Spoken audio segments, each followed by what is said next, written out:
Un cariñoso saludo a los amigos de ayer y de ahora. Fernando II de Aragón y V de Castilla, llamado el Católico, e Isabel I de Castilla o Isabel la Católica se casan en 1469. Después de rencillas y guerras intestinas que duran 10 años, logran en 1479 solidificar ambas coronas y agenciarse ambos reinos, aunque muchos consideran que lo hicieron ilegalmente, destronando a sus legítimos reyes, o con palabras más modernas, a través de golpes de Estado palaciegos. Ese mismo año solicitan una bula papal a Sixto IV para establecer la Inquisición en España, con el objeto de perseguir, condenar y torturar herejes e infieles, judíos y musulmanes sobre todo. Antes de ello se toleraba que moros y judíos celebraran su culto pacíficamente, tanto en las mezquitas como en las sinagogas, gozaban de fueros y eran protegidos en sus derechos. Y en 1482 el Papa incluso protestó por los excesos y falsas condenas, sobre todo en Aragón. Buen inicio de los reyes para la intolerancia y las expropiaciones. De 1481 a 1492 reconquistan la ciudad de Granada e incumplen la capitulación firmada y jurada con el rey moro Abu Boabdil, donde se garantizaba el respeto a las religiones judía y musulmana y a la vida y al patrimonio de sus integrantes. En 1492 se decreta la expulsión de los judíos casi inmediatamente. En 1502, 10 años después, la de los musulmanes. Entre ellos, en 1494, con el Tratado de Tordesillas, se reparten el mundo con Portugal. Imperialismo puro, inimaginable ahora. Su trato con herejes y con judíos y musulmanes, y con la nobleza descontenta o con sus familiares, en pugna incluso antes de consolidar su poder, los demuestran como reyes ambiciosos e intolerantes, y no la de reyes defensores de los derechos humanos, mucho menos de los pueblos y personas sometidas. A partir de 1492, el reino de Aragón se expande hacia Oriente, principalmente Italia, norte de África y las islas del Mediterráneo. Castilla, sin embargo, se concentra en el descubrimiento de América. Isabel creyó en los proyectos de Colón, pero no en la magnitud de la riqueza que encontraría, y acepta y firma un contrato donde Colón recibiría el 10% de todos los ingresos brutos obtenidos en la tierra descubierta y conquistada, sin descontar gasto alguno, y también los títulos de virrey y almirante. En el primer viaje, Colón salió de Puerto de Palos el 3 de agosto de 1492 y llegó el 12 de octubre a la isla de Guananí, que bautizó como San Salvador, y más tarde en la Española, Haití, República Dominicana. En su segundo viaje, 1493-1496, llegó a las pequeñas Antillas, Puerto Rico y Jamaica. En el tercero, 1498-1500, a la costa occidental de la desembocadura del Orinoco, la isla de Trinidad y Cubagua. Al finalizar este viaje fue apresado y enviado encadenado de regreso a España, donde guardó prisión hasta 1502. Fue indultado para realizar su último viaje, 1502 y 1504, donde descubrió las costas atlánticas de Centroamérica.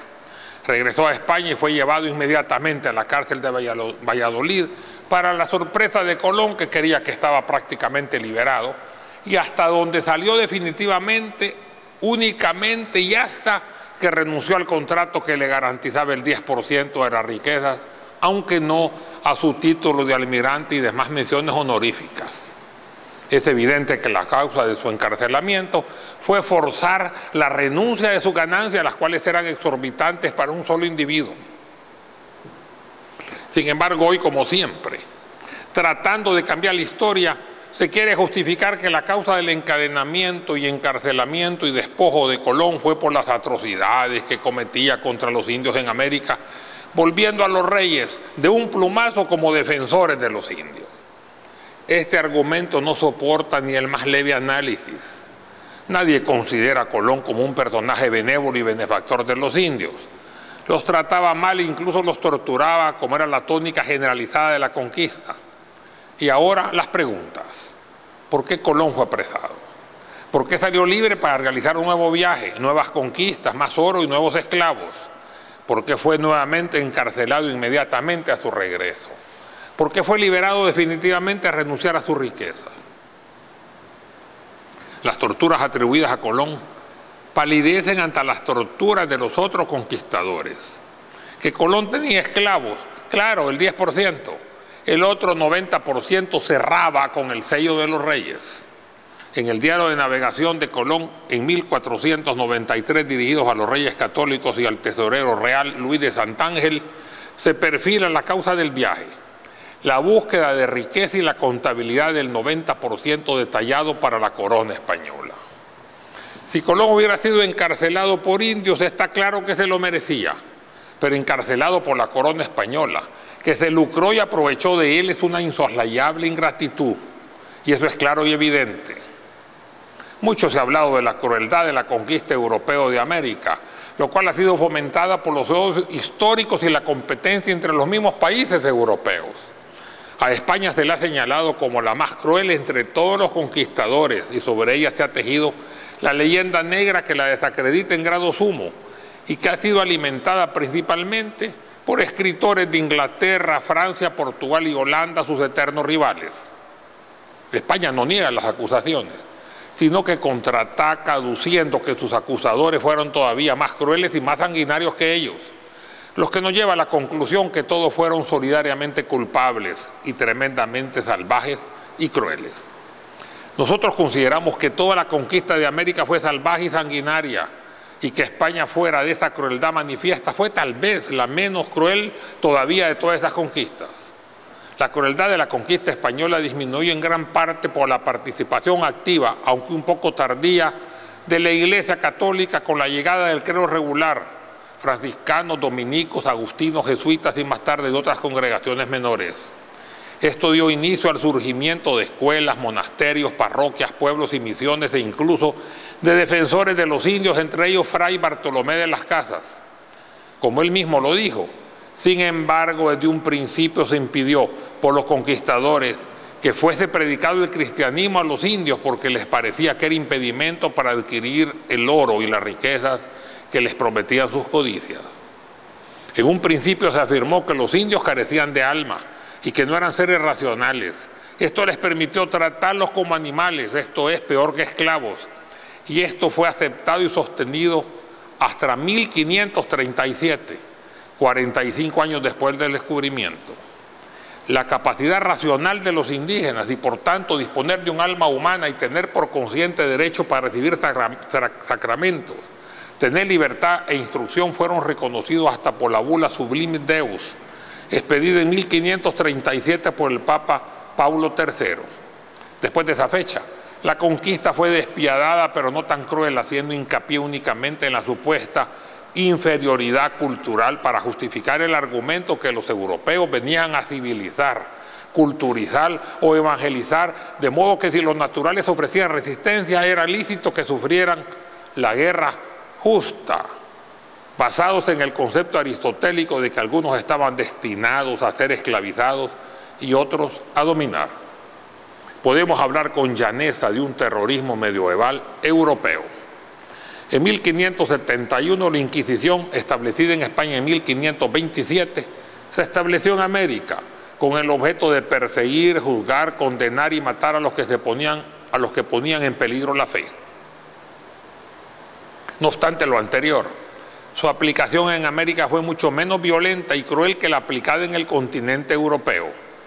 Aún a pesar de sus excesos, la Inquisición tiene sus defensores. Marcelino Menéndez y Pelayo manifestó: estimo cual blasón honrosísimo para España el que no arraigase en ella la herejía durante el siglo XVI, y comprendo, aplaudo y bendigo a la Inquisición. Emilio Castelar, en 1854, refiriéndose a España en ese tiempo atrasada, decía: todos dicen que nuestra patria camina a la retaguardia de la civilización. No olvidéis que fuimos un día pueblo civilizado. Nosotros llevamos la civilización a la América. Verdad es que América fue ingrata. Claro, esto es solamente cuestión de perspectiva. Como habitantes de esta América bendita, nosotros podemos decir que Europa fue la ingrata. El miércoles 12 de octubre se celebrará el Día de la Raza. Este año 2011 se celebrarán 519 años del descubrimiento europeo permanente de nuestro continente, que por error de Colón se llamó las Indias y por otro error de apreciación se llamó América, nuestra América. Si hablamos de raza, tenemos que hablar de racismo. Ya en recientes programas de Aclarando Conceptos mencionamos de racismo, aunque de forma somera. El concepto de clases dominantes y pueblos sometidos se hacía básicamente de acuerdo al concepto racial. Si en la escala superior se encontraba el español de la península, también este ya venía con superioridad de acuerdo a su blancura o pureza de raza. El español puro no se mezclaba con mujeres de razas inferiores a no ser por una aventura después de la emancipación de los esclavos o violación en tiempo de la esclavitud. Los descendientes inesperados no eran por supuesto reconocidos y seguían el estatus de la madre, aunque a veces se sentían superiores a la madre, aunque inferiores al padre por el matiz de su piel. Para ser almirante, dirigente, encomendador, oidor, capitán general, etcétera, y cuanto título de nobleza o poder superior se podía usufructuar, se debía disponer de un título de pureza de sangre española. Siendo el pueblo español tremendamente mezclado, la pureza de raza era una fantasía, pero se exigía en España para detentar puestos de poder en las nuevas colonias, y básicamente era la forma de demostrar no tener sangre infiel, llámase judía o musulmana en las venas, por el temor que estos tomaran nuevamente el poder. Había una tremenda desconfianza en los judíos y musulmanes que, a pesar del armisticio de Granada de 55 puntos que los reyes católicos, la nobleza y el clero juraron respetar y que luego expulsaron de España, a no ser una conversión forzosa al cristianismo, castellanizar sus apellidos, cambiar sus costumbres paganas, no bañarse tan seguido y el desuso del idioma árabe. Muchos lo hicieron y vinieron al Nuevo Mundo, donde las presiones inquisidoras eran menos pronunciadas. Sin embargo, no podrían optar a cargos públicos de importancia a no ser que enseñaran un certificado de pureza de raza, el cual se podía conseguir en España si se disponía de la información real o del dinero suficiente para comprarlo. Los judíos y árabes musulmanes conversos de zonas reconquistadas anteriormente podían obtenerlo, y así vemos moriscos o judíos conversos con apellidos castellanizados fácilmente reconocibles que llegaron a disponer en la colonia de poder. Sin embargo, la gran mayoría se dedicó a hacer trabajos técnicos que los nativos y los africanos no podían hacer y que al español monárquico no le gustaba realizar. Ejemplo, alfarería, talabartería, artesanía, construcción, herrería, marina, comercio, etc. Se estableció una corriente doble de españoles: el español puro, con carta de pureza real o falsificada, que detentaba el poder militar, político, religioso y económico, que no se mezclaría, al menos no oficialmente, porque sus hijos perderían sus privilegios, y el español del pueblo, que se mezcló y formar parte de esa estructura artesanal de trabajo manual, incluido el comercio, que el monárquico miraba con desprecio. De ahí que el mestizaje latinoamericano y por ende el de nuestro país está inmerso básicamente el elemento árabe y judío español. De esa forma, en la cúspide de la pirámide racial se encontraban los españoles que habían nacido en España. El siguiente nivel eran los blancos, hijos de españoles, pero nacidos en América, llamados criollos. La independencia fue así básicamente la lucha de los criollos por destronar a los peninsulares y tomar así su liderazgo. El tercer elemento lo constituían las mezclas de indios, blancos y negros y sus respectivos descendientes, clasificados con nombres injustamente despectivos. Esto tiene que terminar. Que este día, cuando venga en poco tiempo, el 12 de octubre del 2011, sea el punto de partida donde todos los salvadoreños y salvadoreñas debemos considerarnos iguales, sin diferencia alguna, olvidándonos de los motes coloniales de razas superiores e inferiores y de grupo dominante y pueblo sometido. Recuérdese siempre el ilustre pensamiento de Eleanor Roosevelt: nadie te puede hacerte sentir inferior sin tu consentimiento. Muchas gracias.